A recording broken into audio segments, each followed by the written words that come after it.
In the summer of 1944, German soldiers in Normandy learned a new kind of fear. A Wehrmacht infantryman later described in his memoirs the terror that descended from Norman skies. His unit was moving forward to reinforce beach defences, marching along a narrow road lined with the distinctive hedgerows that made the landscape so treacherous. The morning was overcast, the kind of weather that usually kept aircraft grounded, but not these aircraft. The thunderbolts came out of the clouds without warning. There was no time to scatter, no time to take cover, no time to do anything but dive for the nearest ditch and pray. The roar of engines, the hammering of machine guns, and the world around him erupted into fire and chaos. German soldiers who survived such attacks described the experience in terms that bordered on trauma. Many had faced Soviet tanks at Kursk, endured artillery barrages that turned Earth into moonscapes, and watched friends die in ways they could never describe to anyone back home. But nothing in 4 years of the most brutal combat in human history had prepared them for what the Americans called the P-47 Thunderbolt. What happened in those terrifying seconds would convince thousands of German soldiers that the war in the West was already lost. The lead aircraft rolled inverted, pulled into a steep dive, and the ground erupted into fire and noise and death. The massive radial engine cowling seemed to swallow the sky as it descended, the elliptical wings laden with bombs and rockets. Every German soldier in France knew what they were. They called them Jabos, short for Jagdbomber, fighter bomber. But this particular Jabot had another name that would become synonymous with terror. The strange thing was, nobody expected the Thunderbolt to become a terror weapon. When German pilots first encountered it over Western Europe in April 1943, they laughed. Luftwaffe pilots saw the American fighters approaching their formations at 25,000 feet and radioed their wingmen with barely concealed amusement. The Americans, they said, were flying barrels. It was a joke that would soon turn to ash in their mouths. Compared to the sleek Messerschmitt Bf-109 or the deadly agile Focke-Wulf FW-190, the P-47 looked absurd. It was enormous, weighing nearly 10,000 pounds empty, almost twice as heavy as any other single-engine fighter in the sky. Its fuselage was so wide and deep that pilots joked it looked like a milk jug, which gave the aircraft its nickname, the Jug. German pilots started calling it the Razorback because of the angular shape of its canopy. American pilots themselves wondered what their commanders were thinking, strapping them into a beast that seemed designed by committee rather than aeronautical engineers. The mockery seemed justified. In early aerial engagements, the Thunderbolt's performance appeared mediocre at best. It could not turn with the nimble German fighters. Its rate of climb was nothing special. It seemed too big, too heavy, too ungainly to survive in the Darwinian environment of aerial combat, where speed and maneuverability meant the difference between life and death. The man who designed this apparent monstrosity was Alexander Kartveli, born Alexandra Kartvelishvili in Tbilisi, Georgia, in 1896. He had left Georgia in 1919 on a government scholarship to study aeronautical engineering at the prestigious École Supérieure Aéronautique in Paris. When Soviet forces occupied his homeland in 1921, he could not return. He made his way first to France, then to America, eventually finding his way to the Republic Aviation Corporation on Long Island, New York. Kartveli was a brilliant engineer who understood something that his critics did not. He was not building a dogfighter to outmaneuver enemy aircraft in graceful aerial ballet. He was building a weapon of industrial war, designed to survive punishment that would destroy any other aircraft and return its pilot safely home. Where other designers sought elegance and agility, Kartveli chose brutality and endurance. Kartveli wrapped his design around the massive Pratt & Whitney R2800 double Wasp engine, an 18-cylinder radial that was the most powerful aircraft engine available, producing over 2,000 horsepower. The engine alone weighed over 2,500 pounds.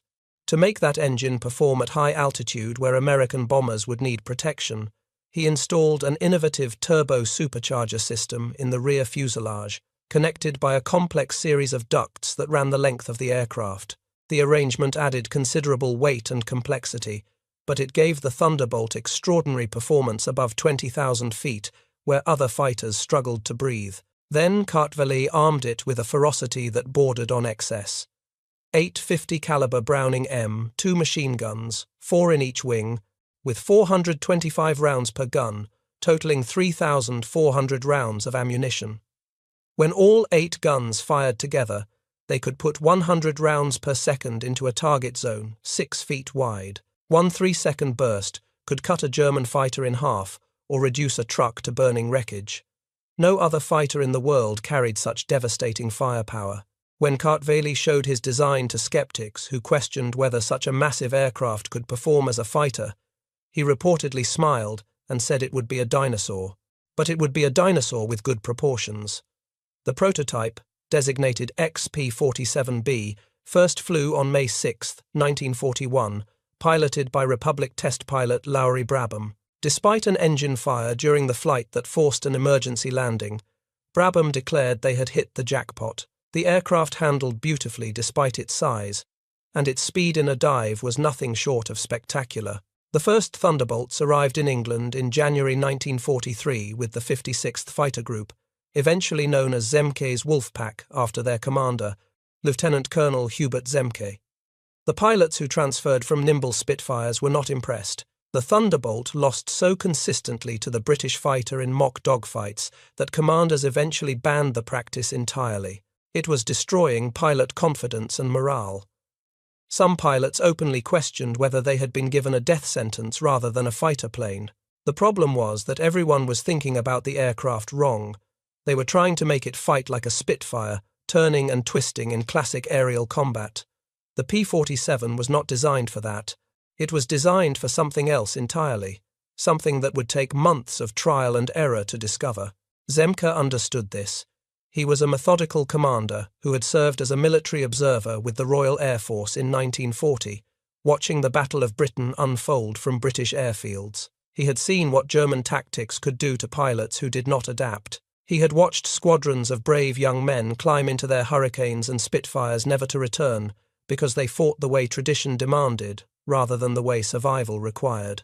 Now he developed tactics specifically designed to exploit the Thunderbolt's unique advantages, its devastating dive speed that could exceed 450 miles per hour, and its ability to absorb punishment that would destroy any other fighter.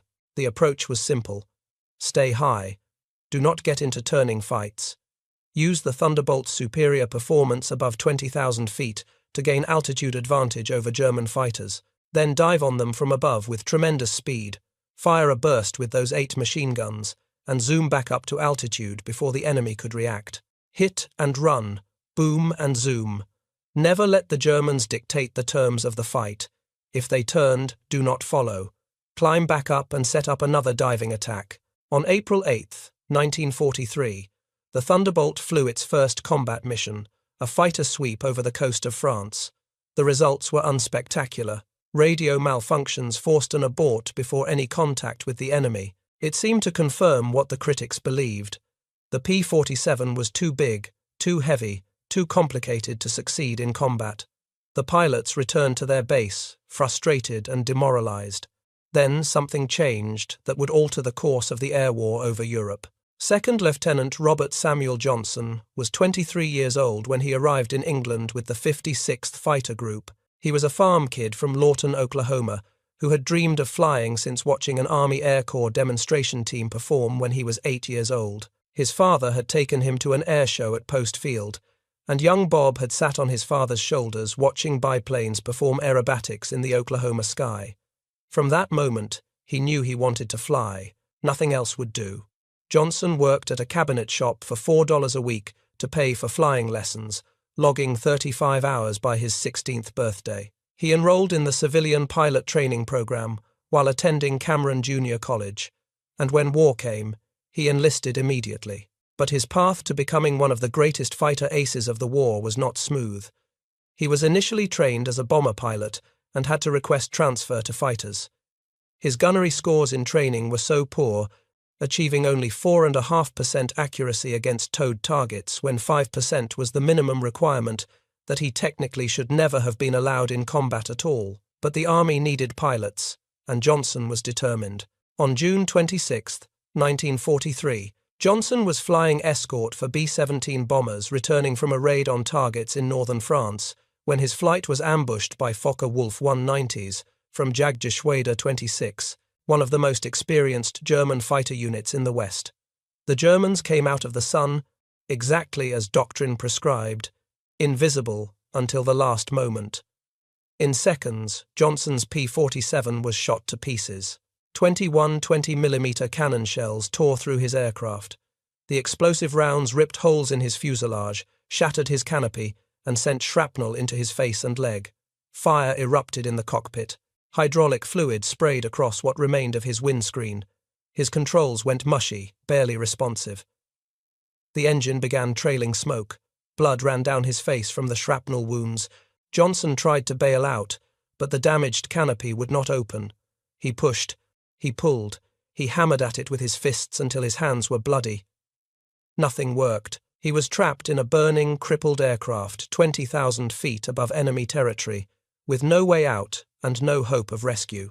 Then a lone FW-190 appeared alongside. The German pilot, whose identity remains unknown to this day, had exhausted his cannon ammunition in the initial attack. But he was not finished. He began methodically pumping machine gun rounds into Johnson's aircraft, making pass after pass after pass, determined to finish what he had started. Johnson huddled behind the inch-thick armor plate behind his seat and watched the tracers flash past. He could do nothing. His controls were barely responsive. His engine was dying. His guns were out of ammunition.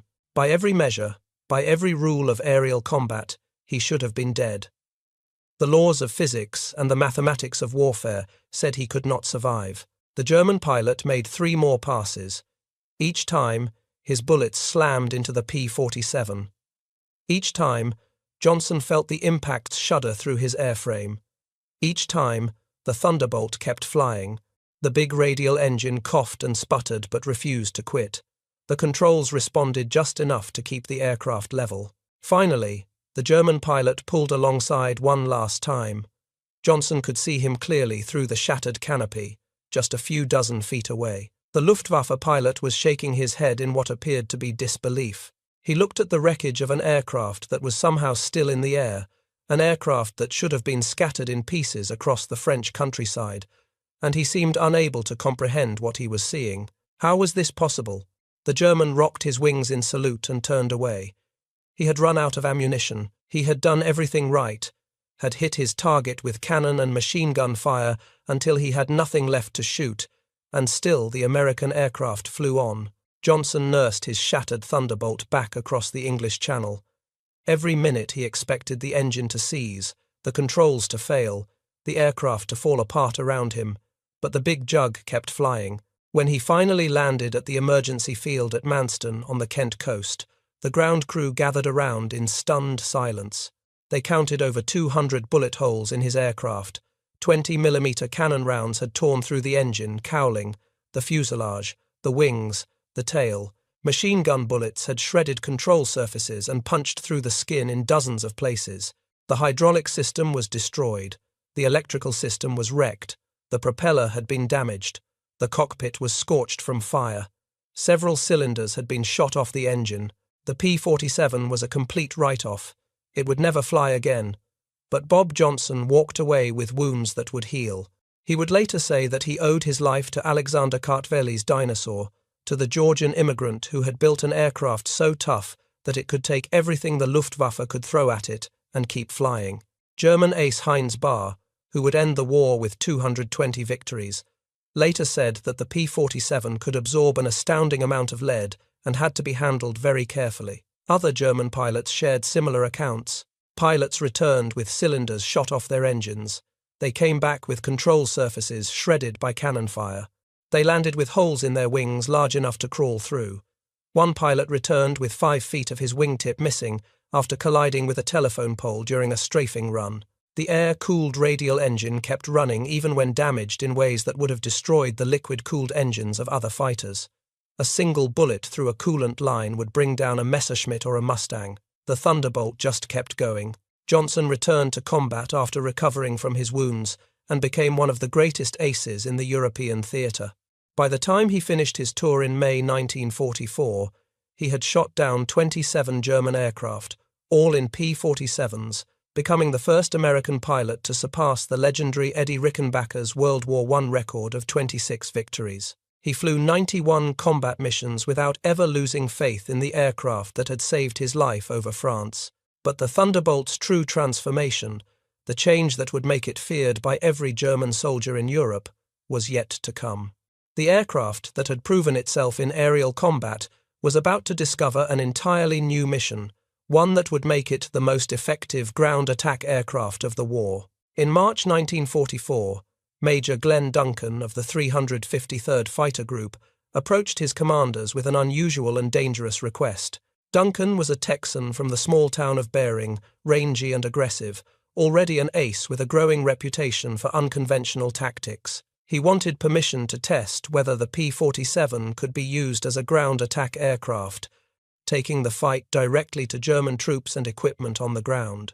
The idea seemed counterintuitive, even reckless. The Thunderbolt had been designed as a high-altitude fighter, built to protect bombers at 25,000 feet where the air was thin and the turbo supercharger could work its magic, taking it down to treetop level, where it would be vulnerable to every rifle, machine gun, and anti-aircraft position on the ground, where it would be unable to use its altitude advantages, appeared suicidal. Ground attack was a job for light bombers and attack aircraft, not expensive fighters with highly trained pilots. Duncan found 16 volunteers who shared his belief that the Jug could do more than escort bombers. He developed attack strategies, studying how best to approach ground targets, what angles to use for strafing runs, how to avoid the flak that would certainly reach up to meet them. Then they took their Thunderbolts down to ground level and tested their theories against live targets in German-occupied territory. One of Duncan's fellow pilots, Norman Bud Fortier,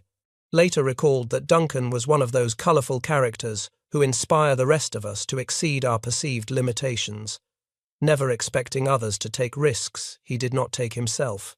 Duncan led every mission from the front, demonstrating the techniques he had developed and proving they could work. After 5 successful missions, Duncan's volunteers returned to their original units to teach what they had learned. What they discovered would transform the air war over Europe and change the role of fighter aircraft forever. The Thunderbolt's size and weight, the very qualities that made it seem ungainly in a dogfight, made it devastatingly effective at ground attack. Its massive Pratt and Whitney engine could absorb tremendous damage from ground fire and keep running. The air-cooled radial had no vulnerable coolant system to be punctured by a lucky rifle shot. Its self-sealing fuel tanks resisted fire, even when hit by incendiary ammunition. Its armor protected the pilot from the small arms fire that brought down lighter, more agile fighters. And those 850 caliber machine guns proved equally lethal against ground targets. The armor-piercing incendiary ammunition could penetrate thin-skinned vehicles, ignite fuel tanks, and shred infantry positions. A 2-second burst from a diving Thunderbolt could destroy a truck or kill the crew of an artillery piece. The effect was like driving a 5-ton truck straight at a wall at 60 miles per hour. The Thunderbolt could also carry bombs. Early versions hung a 500-pound bomb beneath the belly. Later variants could carry a 1,000-pound bomb under each wing, or 10 5-inch high-velocity aircraft rockets that the pilots called Holy Moses because of their devastating impact. These rockets hit with the force of artillery shells. A flight of 4 P-47s could deliver more firepower than a battery of field artillery, and they could put it exactly where it was needed, when it was needed, with far greater accuracy than any gun on the ground. By the time Allied forces landed in Normandy on June 6, 1944, the 9th Air Force had 13 fighter groups equipped with P-47D models, tailored specifically for ground attack. They were the flying artillery of the Allied advance, and they were about to make the German army's life a living hell. The 365th Fighter Group, known as the Hell Hawks, became one of the most effective ground attack units in the war. On D-Day, their pilots flew from bases in England to support the invasion, diving through clouds and anti-aircraft fire to attack German positions just inland from the beaches. Lieutenant Colonel Ray Stecker led the group, which was composed of 3 squadrons flying P-47D Thunderbolts loaded with bombs and ammunition. First Lieutenant John Fetzer, flying a Thunderbolt named the Madam after his wife Helen, remembered taking off in darkness from their English airfield and finding murky daylight over the channel. Their orders were simple and brutal. Strafe or bomb anything German they found, half-tracks, tanks, or infantry. Over Omaha Beach, he looked down and saw vehicles and people everywhere, bodies lying all over the sand and in the surf. The scale of the invasion was beyond anything he had imagined. The formation continued inland at near treetop level.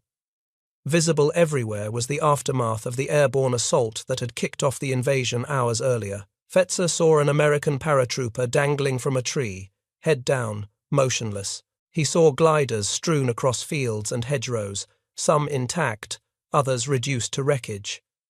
He saw men scattered on the ground.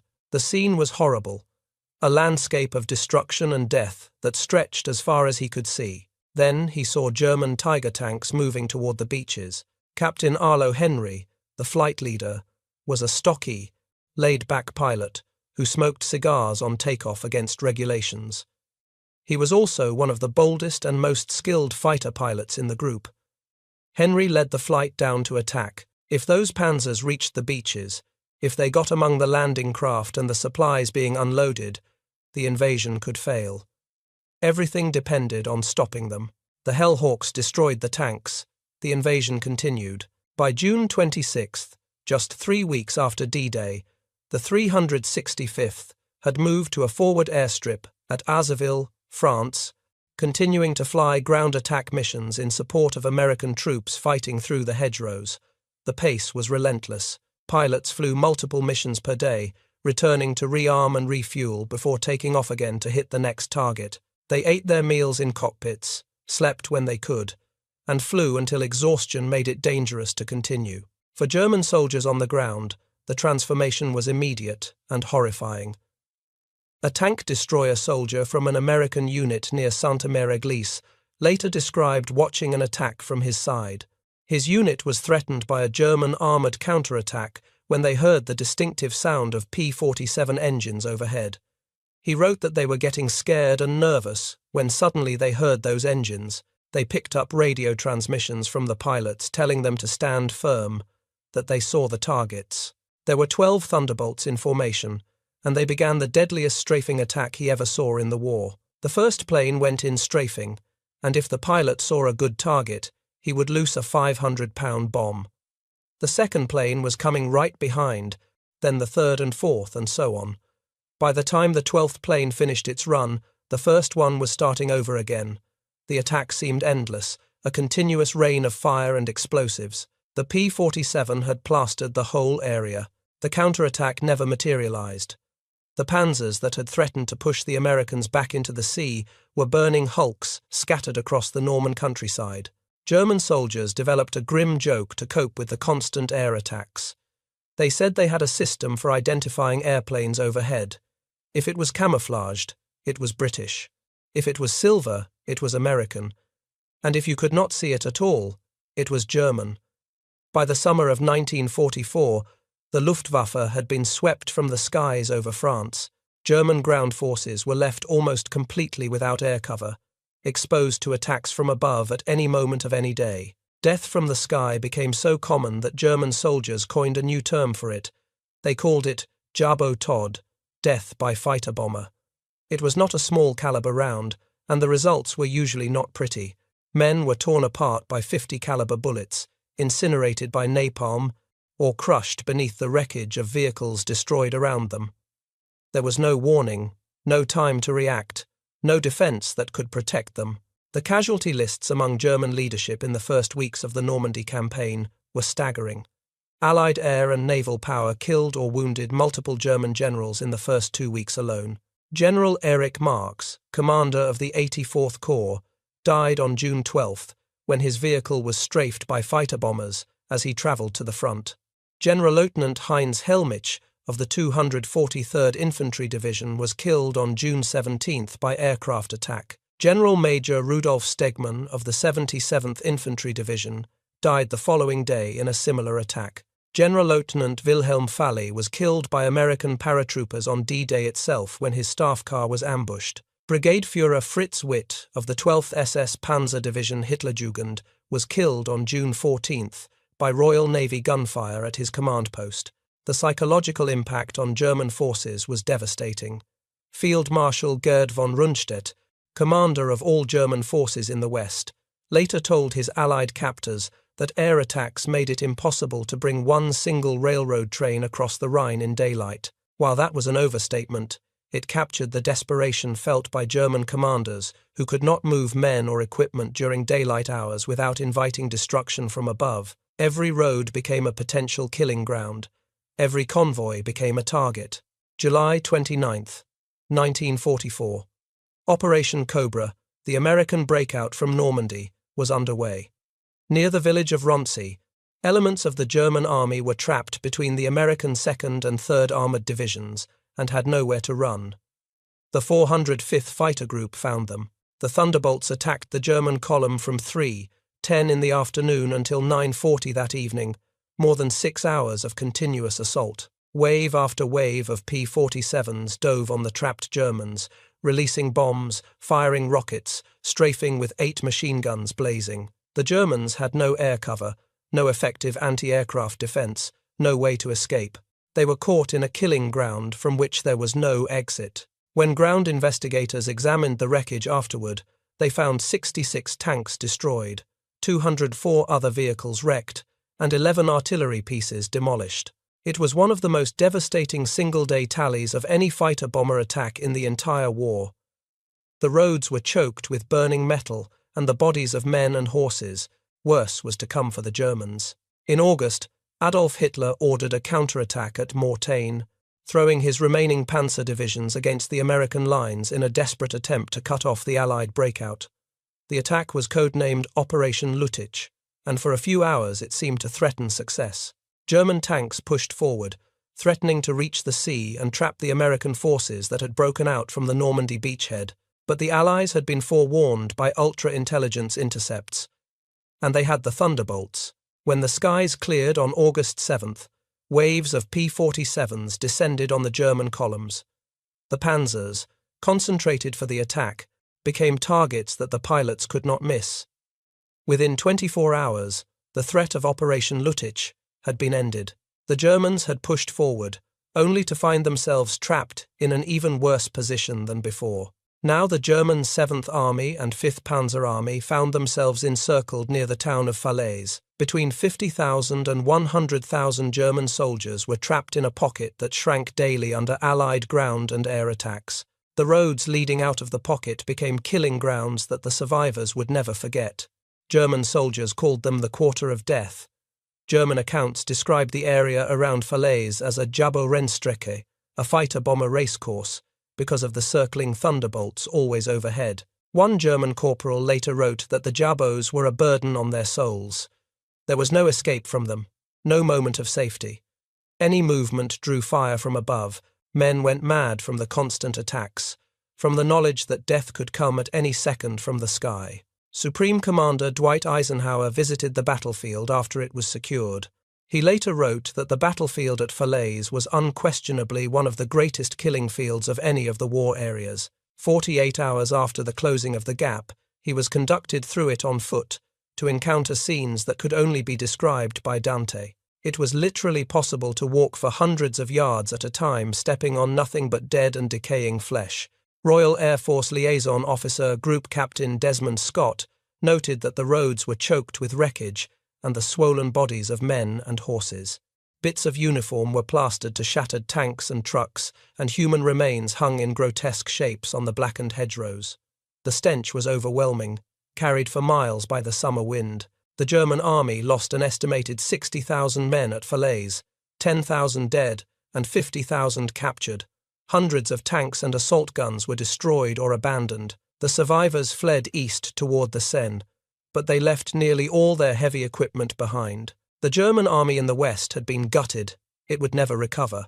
In September 1944, 9 squadrons of P-47s were dispatched to destroy a major German force threatening the right flank of the American army as it advanced across France. The air attacks were so devastating, so unrelenting, that the Germans surrendered purely as a result of the aerial assault without significant ground combat. It was one of the few times in military history that an army surrendered to air power alone. The Thunderbolt had proven that tactical air power could be decisive not through strategic bombing alone, but through tactical application at the point of contact. December 1944 brought the German Ardennes offensive, their last major counterattack in the West. Hitler had deliberately planned the assault for winter, believing that bad weather would ground Allied aircraft and allow his panzers to break through American lines. His generals protested that they lacked the resources for such an operation. Hitler overruled them. For the first few days, Hitler was right about the weather. Low clouds, snow, and fog kept the Thunderbolts on the ground while German tanks poured through the Ardennes forest. American troops fell back in confusion, creating the bulge that gave the battle its name. For a brief moment, it seemed the Germans might achieve a significant victory. Then the weather cleared. On December 23, 1944, American fighter bombers finally took to the skies. Major John Motzenbecker led flights of P-47s along the winding roads near Monschau, searching for German activity among the snow-covered fields and dark green pine forests. What they found left them gaping in disbelief. A massive German column stretched for miles along the narrow roads. Tanks, trucks, artillery pieces, horse-drawn wagons, and thousands of soldiers crammed together in traffic jams created by the inadequate road network. The Thunderbolts attacked. By the time the day-long fight was over, Motzenbecker's squadron and the rest of the Hellhawks had destroyed more than 115 German vehicles and artillery pieces, with another 65 wrecked or damaged. The roads became impassable, clogged with burning wrecks that blocked any movement forward or back.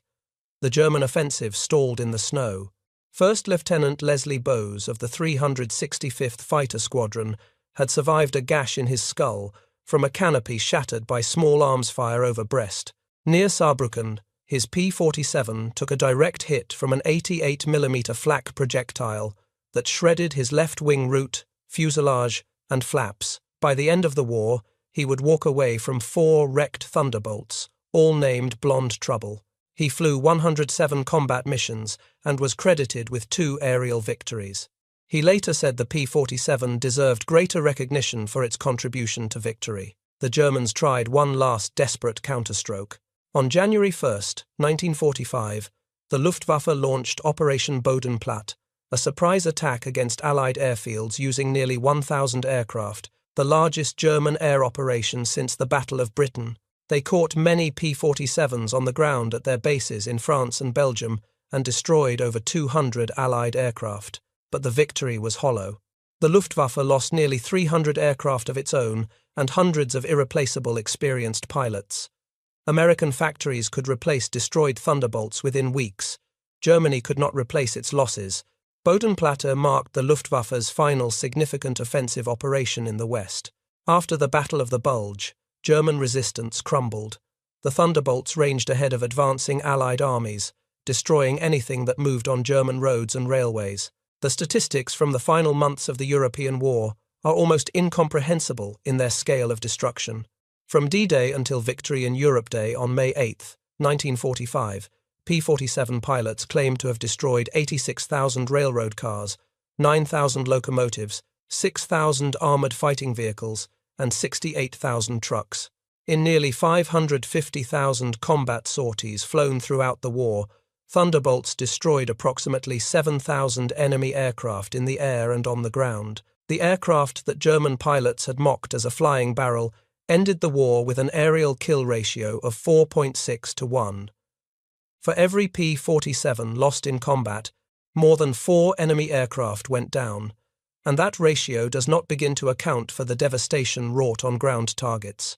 The 56th Fighter Group, Zemke's Wolfpack, was the only 8th Air Force unit that flew P-47s for the entire war. When other groups transitioned to the longer-ranged P-51 Mustang, the 56th refused.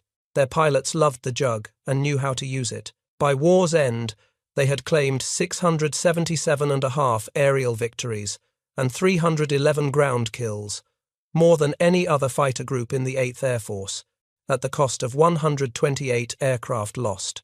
The Republic Aviation Corporation, which had nearly gone bankrupt before the war, became one of the most successful aircraft manufacturers in American history on the strength of the Thunderbolt.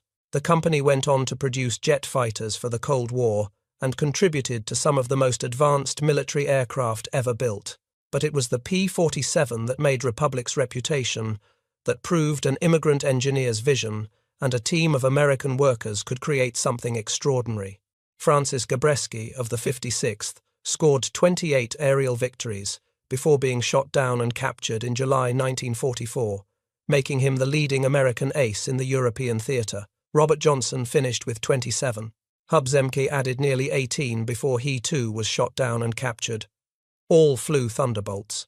Glenn Duncan, the Texan who pioneered ground attack tactics, was shot down on July 7, 1944, while leading a strafing mission against Wesendorf Airfield in Germany. His aircraft was hit by 88mm flak and he belly landed near Nienburg.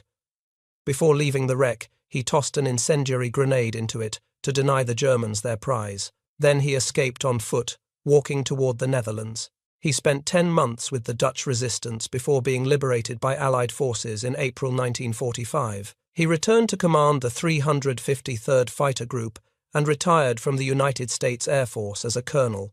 Alexander Kartveli, the Georgian immigrant who designed the Thunderbolt, never received the recognition he deserved during his lifetime. He went on to design the F-84 Thunderjet and F-105 Thunderchief jet fighters, and contributed to the design of the A-10 Thunderbolt II, which still serves in the United States Air Force today and still bears his original aircraft's name. He died in 1974 at age 78, having shaped American air power for 3 decades. More than 15,600 P-47s were built during the war, more than any other American fighter.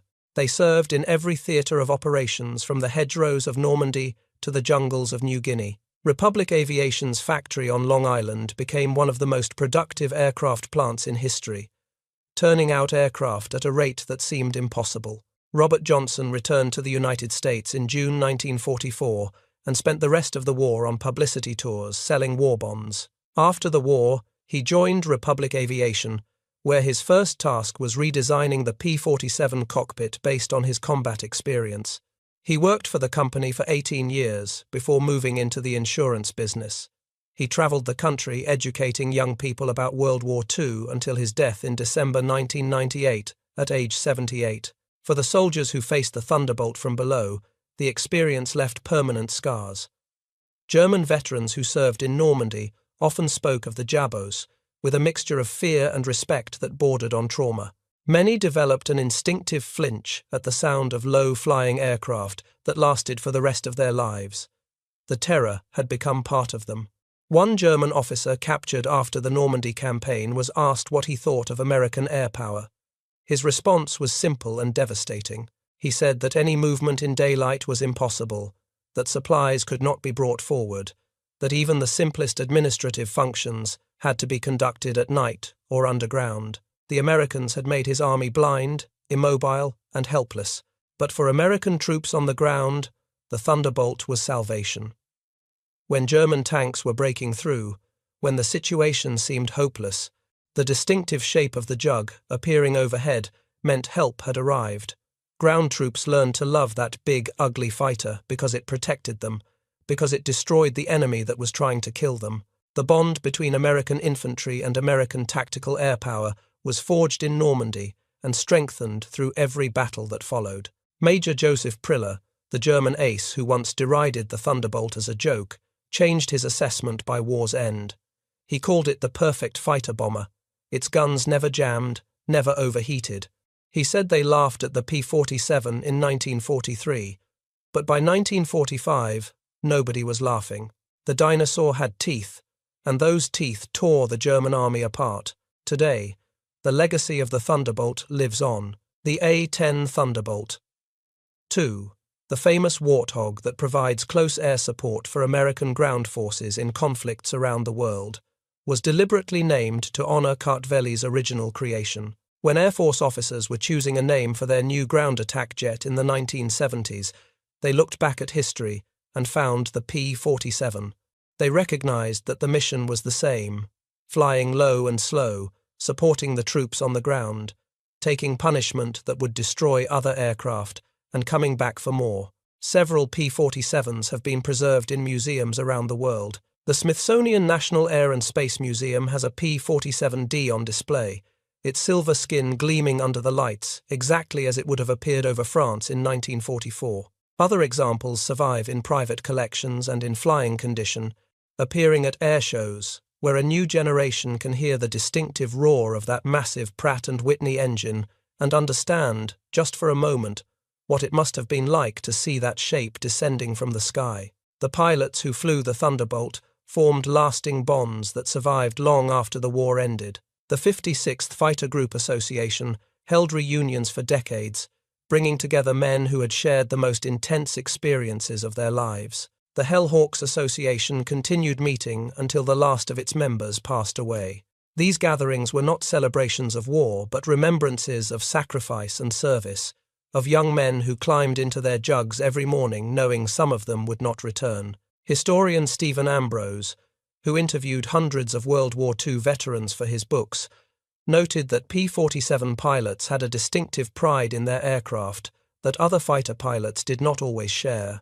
They knew the Jug was not the most elegant aircraft in the sky, not the fastest, not the most agile. But they also knew it would bring them home when nothing else could. That trust, earned through countless missions and countless close calls, created a bond between pilot and machine that words struggle to capture. Tom Glenn, a P-47 pilot and later author, recalled that one of his saddest duties was strafing columns of horse-drawn guns and equipment. "The horses were not our enemy," he said, "but our assignment was to prevent those columns from harming our troops." It was a reminder that even in victory, war demanded terrible choices from those who fought it. The lessons learned in those campaigns shaped military doctrine for generations. The integration of air and ground forces, the concept of tactical air power as flying artillery, the importance of air superiority, not just for strategic bombing, but for every aspect of ground operations. All of these ideas were proven in the hedgerows and fields where the Thunderbolts hunted. Modern combined arms warfare owes a tremendous debt to the experiences of 1944 and 45. If you found this story compelling, please take a moment to like this video. It helps us share more untold stories from the Second World War that deserve to be remembered. Subscribe to stay connected with these histories. Each one matters. Each one shaped the world we live in today. And we would love to hear from you. Leave a comment below telling us where you are watching from. Our community spans continents, from veterans to history enthusiasts. You are part of something special here. Thank you for watching. Thank you for keeping these stories alive.